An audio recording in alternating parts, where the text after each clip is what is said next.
everybody out there in YouTube land. I just wanted to do kind of a quick video to recommend two books that I've just really been enjoying and wanted to pass along to the community. Before I get too far into this video, though, I do want to take some time to just say how inspired I am by the pagan community that's out there on YouTube. It is just so lovely to see this group of people willing to share with one another, learn from one another, be with one another, share our expertise, share our strength, talk about just day-to-day life stuff. I mean, it's just so fantastic. So I wanted to first say thank you to everybody who's posting. Thank you for sharing. Thank you for being who you are and bringing that beautiful spirit to the rest of us. And I wanted to also say that, I feel like I would also like to make a quick, some sort of contribution to this lovely community. So, hooray.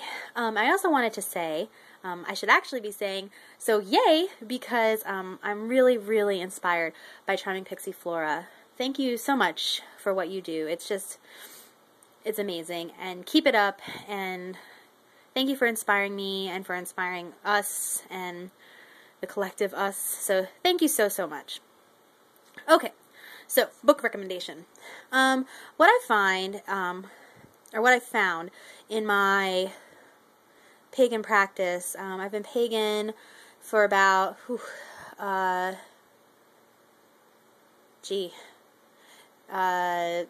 17 years. I can't believe that that's true, but it is. And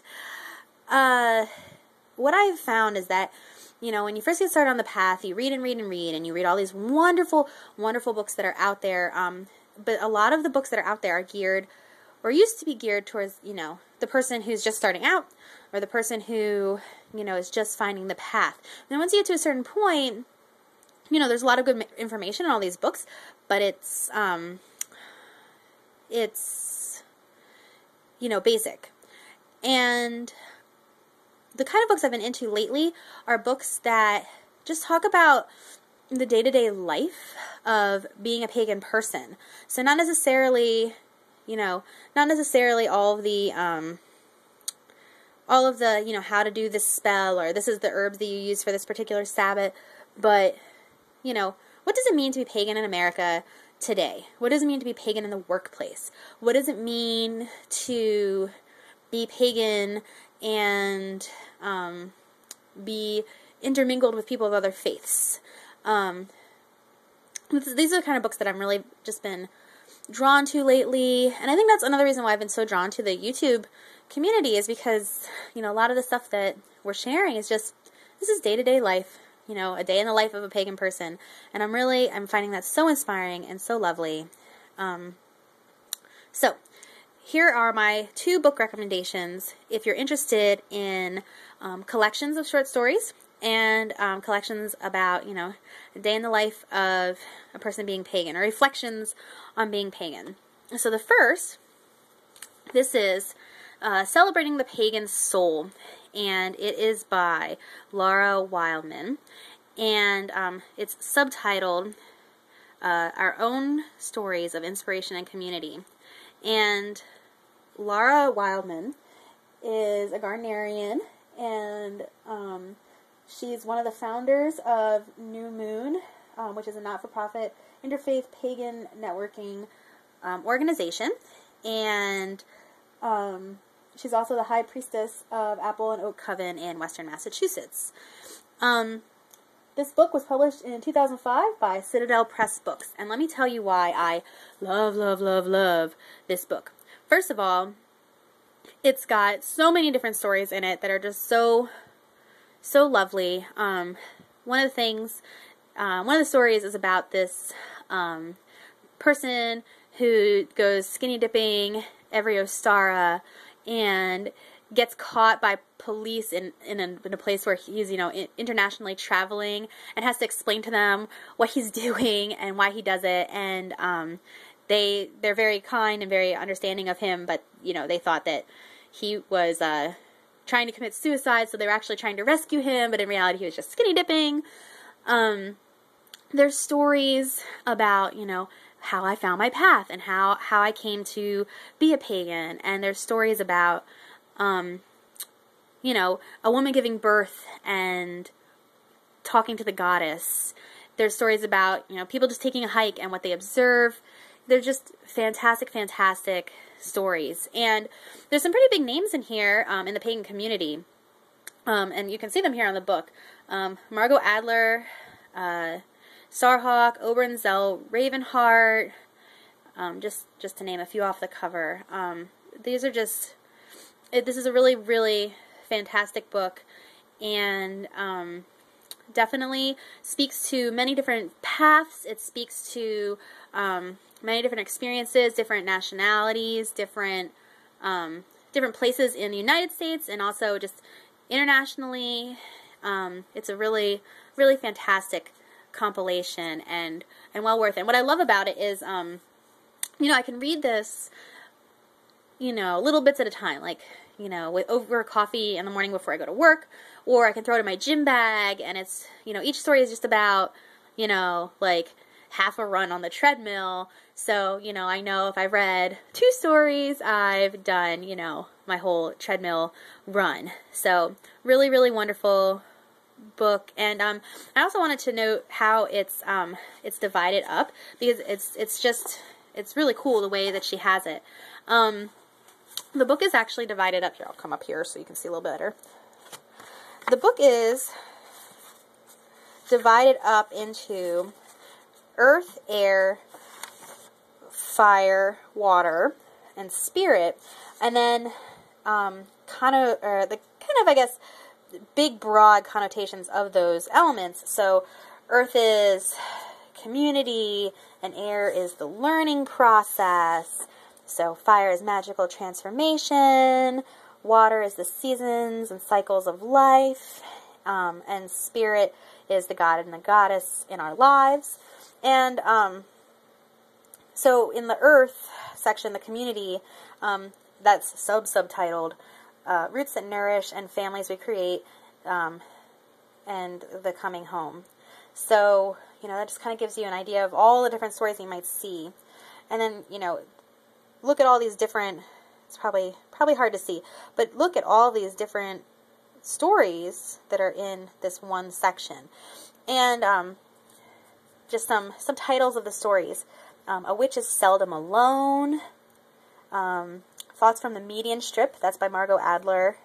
A Generic Coming Home Tale. How I Became a Witch. Quaker and Pagan. Wiccans in the Military. Rites and Perceptions. A Tulip Bulb of Samhain. Air, the Learning Process. There's bunches here. Lessons from the Dark Gods. The Darker Side of Teaching. My First Teacher. Just really, really thought-provoking, provocative titles and provocative little vignettes. So, excellent book. Highly recommend. And I did find it, oops, my finger got in the video. I did find it on Amazon.com, and well worth. Okay, the second one, this is Pop Goes the Witch. And, you know, my husband bought this for me. He bought it at Borders. It was on sale, you know, in their bargain section. And don't let that throw you off, because it's actually a really good book. And when I first got this, I was thrown off, you know, oh, he got this in the bargain section, and it seems so, it's shiny, and it's got this woman on the front of it, and it seems so straightforward. I thought, oh, this is just going to be, you know, very cursory, or it's not going to have a lot of good information in it, so I kind of put it on a shelf for a while. So publishers, sometimes you have to think about your market and who you're trying to reach. The cover itself didn't really appeal to me. But this is a good example of don't judge a book by its cover, because when I actually went in to read it, it is just so full of just the most amazing, kind of very straightforward commentaries on what it means to be pagan, again, here in the United States, but also internationally. And this book is, again, Pop Goes the Witch, and it's the Disinformation Guide to 21st Century Witchcraft. It's edited by Fiona Horn, and this is Fiona Horn. And Fiona Horn is an Australian pagan, and she was actually the witch, the resident witch in the Sci-Fi Channel's Mad Mad House, which was a reality show where they put people of, I guess you would say, alternative life paths on, like, kind of in one house, just to see what would happen, I guess. It was a little more involved than that, but that's kind of the basic. She was also a singer in a band, an Australian electronic band called Def FX. And this book was published in 2004 by the Disinformation Company, Ltd. It's got big names too. Ray Buckland, Oberon Zell Ravenheart, Janet and Stuart Farrar. It also has just wonderful titles. It's organized a little bit differently.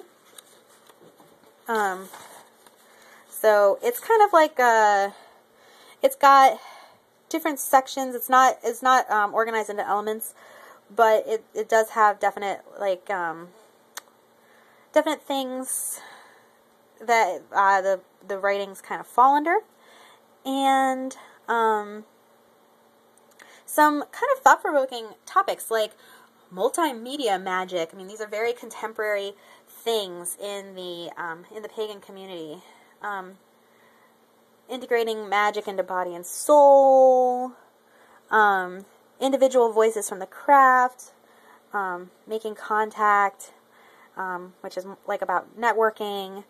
This book is really good it's not, so celebrating the pagan, oops, there it goes again, finger in the video.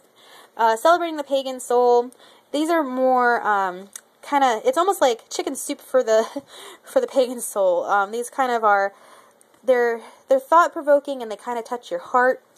This one is more, like commentary, like, here's a contemporary issue in paganism, and let's talk about it. So this is more streamlined, and more, hey, this is what I think about this. It definitely has, very specific points of views from its authors, and also a good read. And one of the things I really like about it, just from like a design perspective, is the text it's nice and big. It's a nice big book. It doesn't make it, I can't take this on the treadmill necessarily. It's kind of big to throw in the gym bag, but I do like the way that the text is laid out, and I do like the the large spacing. So also nice. Also a nice book. So those are my two, oops, I will get better at that. Finger in the video thing. So, 2 book recommendations. These are Off the Beaten Path, Celebrating the Pagan Soul, Pop Goes the Witch. These are not Pagan 101 books. These are, I like to call them Day in the Life of a Pagan book. I hope this has been good for everyone out there. I'm glad to start contributing, adding my voice to the chorus of the wonderful world that's out there of YouTube pagans. And have a great rest of your day. Bye-bye, and blessed be.